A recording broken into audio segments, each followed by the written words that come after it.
चूल्हा मिट्टी का, मिट्टी तालाब की, तालाब ठाकुर की। भूख रोटी की, रोटी बाजरे की, चूल्हा मिट्टी का, मिट्टी तालाब की, तालाब ठाकुर। भूख रोटी की, रोटी बाजरे की, बाजरा खेत का, खेत ठाकुर का। बैल ठाकुर का, हल ठाकुर का, हल की मूठ पर हथेली अपनी, फसल ठाकुर की। कुआं ठाकुर का, पानी ठाकुर का, खेत खलियान ठाकुर के, गली मोखले ठाकुर की। फिर अपने क्या? गांव, शहर, देश क्या है आप लोगों का? इस बजट के अंदर कुछ भी नहीं है। इस कविता के रचनाकार दलित साहित्य के लेखन करने वाले ओम प्रकाश वाल्मीकि ने 1981 में इस कविता को लिखा था। नमस्कार दोस्तों, इस बार राजस्थान की विधानसभा में ठाकुर का कुआं कविता चर्चा का कारण बन गई। इस कविता का पाठ करने वाले विधायक हरीश चौधरी, जो कांग्रेस पार्टी के बायतू विधानसभा से विधायक, पंजाब चंडीगढ़ में भारतीय राष्ट्रीय कांग्रेस संगठन के प्रभारी भी हैं और इन्हें राजनीति का गहरा नॉलेज है। इन्होंने 2009 में लोकसभा चुनाव जीता, जिसमें ये राजस्व मंत्री भी रहे। अब बात आती है विधानसभा में बजट की घोषणा के बाद बजट पर परिचर्चा बैठक में जब हरीश चौधरी को बोलने का मौका दिया, तब इन्होंने बजट की तुलना कुआं ठाकुर का कविता की ओट लेकर विपक्ष पर निशाना साधा। चूल्हा मिट्टी का, मिट्टी तालाब की, तालाब ठाकुर की। भूख रोटी की, रोटी बाजरे की, बाजरा खेत का, खेत ठाकुर का। बैल ठाकुर का, हल ठाकुर का, हल की मूठ पर हथेली अपनी, फसल ठाकुर की। कुआं ठाकुर का, पानी ठाकुर का, खेत खलियान ठाकुर के, गली मोहल्ले ठाकुर के। फिर अपने क्या? गांव, शहर, देश क्या है हम लोगों का?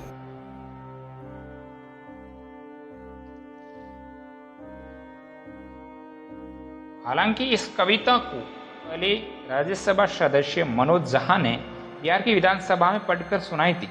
उस समय भी यह चर्चा का कारण बनी,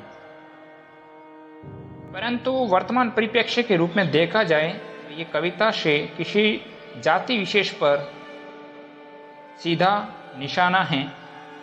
इससे जातिवाद हावी हो रहा है और इन सब से आम जन को कोई फायदा नहीं, उल्टा थार की अपनायत को खोखला करेगी।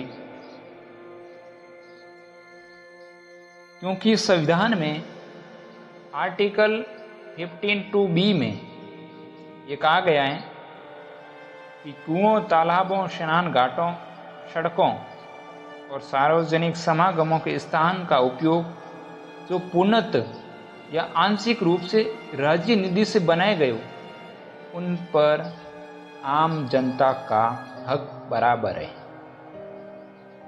और उनका उपयोग सभी लोगों के लिए समर्पित है। इससे ये बात करना एक जाति विशेष पर सीधा इंगित कर रही है। हालांकि इसका प्रति उत्तर अपने नैतिक धर्म और जिम्मेदारी को बताते हुए विधानसभा के सदस्य रविंद्र सिंह भाटी ने कहा, थोड़ी देर पहले बात जो किलों की चल रही थी, महलों की चल रही थी, मैं कहना चाहूंगा कि ये किले, ये महल, ये शौर्य और गाथा के प्रतीक है। ये किले, ये महल अर्पण, समर्पण और तर्पण के प्रतीक है। ये किले और महल जब कभी मुगल आक्रांताओं के हमले हुआ करते थे तो हमारे बहन बेटियों की इज्जत बचाने के लिए ये किले और महल काम आएगा। ये किले मुश्किल में उन शरणागतों को शरण देने के लिए काम आएगा। रविंद्र सिंह भाटी बाड़मेर की शिव विधानसभा के निर्दलीय विधायक हैं।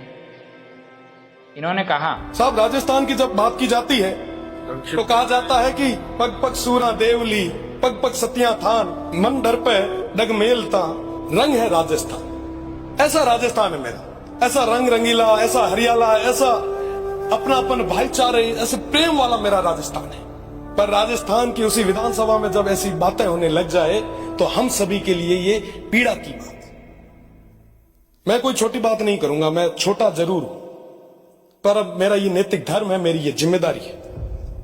मैं कहना चाहूंगा उन तमाम लोगों को कि इस सदन की एक गरिमा है, हम सभी की नैतिक धर्म है, नैतिक जिम्मेदारी है कि इस सदन की गरिमा को हम बनाए रखें। कोई भी किसी भी जाति से हो, धर्म से हो, हमें सभी का सम्मान करना है, हमें ये सिखाया गया। बहुत बहुत धन्यवाद। कई सारी बीस भाटी ने हरीश चौधरी का भाषण के दौरान कहा कि साहब ये रिफाइनरी कौन खा गया। इसके जवाब में हरीश चौधरी बोले, जो इस बजट के अंदर ये सब हालात बने हुए हैं, बड़े बड़े महलों के लिए, ठाकुरों के लिए तो बहुत कुछ है। आज अरे साहब ये रिफाइनरी कौन खा गया, ये रिफाइनरी कौन खा गया है वो भी पता है। चिल्लाना हिम्मत हो तो वह जाकर ये बात कर लो, ये करना जो कर ले, हिम्मत है वो कर लो, सब अच्छी तरह से कर लो। ये आवाज मजदूर की, ये आवाज पिछड़ों की, ये तमाम लोग इकट्ठे हो जाए, ये आवाज दबा नहीं सकते हैं। सभापति महोदय, ये हरीश चौधरी एमएलए और वोट के लिए डर कर इन लोगों के आगे नहीं झुकेगा। हम लोग राजनीतिक ताकत के लिए इन लोगों से आगे नहीं घिसेंगे। ये अपने आप क्यों खड़े हो रहे हैं, कितना भी खड़े हो जाए, ये आवाज ये दबा नहीं सकते हैं। मजदूर की आवाज नहीं दबा सकते हैं, पिछड़ों की आवाज नहीं दबा सकते हैं। धन्यवाद। जय हिंद। रामराज। विधायक होने के नाते ऐसी भाषा का उपयोग करना अशोभनीय है,